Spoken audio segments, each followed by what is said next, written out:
అధ్యక్ష కొంతమంది సభ్యులు మాట్లాడితే మేము ఎప్పుడు అనలేదు అధ్యక్ష, మా ఎలక్షన్ మేనిఫెస్టో లేదు, ఏ స్పీచ్ లో కూడా నేను చెప్పలేదు.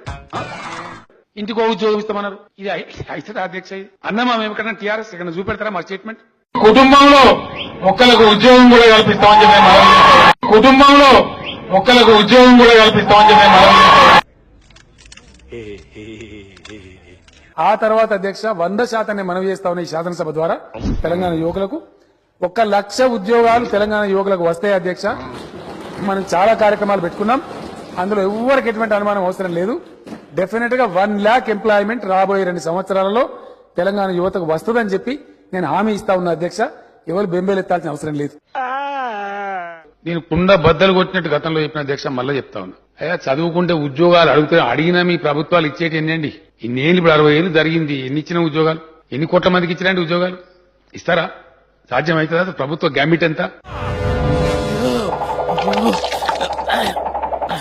ప్రభుత్వ ఉద్యోగాలు ఇచ్చేటువంటి లిమిట్ ఎంత మనకు తెలియదా? ఎందుకు అమాయకత్వం నటించాలి? చదువుకునే ప్రతి ఒక్కరికి, కాలేజీలో చదువుకునే ప్రతి ఒక్కరికి గవర్నమెంట్ ఉద్యోగం ఇస్తారా అధ్యక్ష? సాధ్యమైతే ఏ ప్రభుత్వంతోనూ అవుతుందా? అయ్యే పనేనా? మొత్తం కలిస్తేనే మన ప్రభుత్వ ఉద్యోగస్తుల సంఖ్య 3-3.5 లక్షలు. ఇలా నాని ముత్యాలు కలిపి త్వరలో మంచి బుక్ అయిద్దాంరా. కుటుంబంలో ఒక్కలకు ఉద్యోగం కూడా కల్పిస్తామని చెప్పి చెప్పడం చెప్పిందని మీరు నిలబడాలి, నిలబడి చూపించాలి.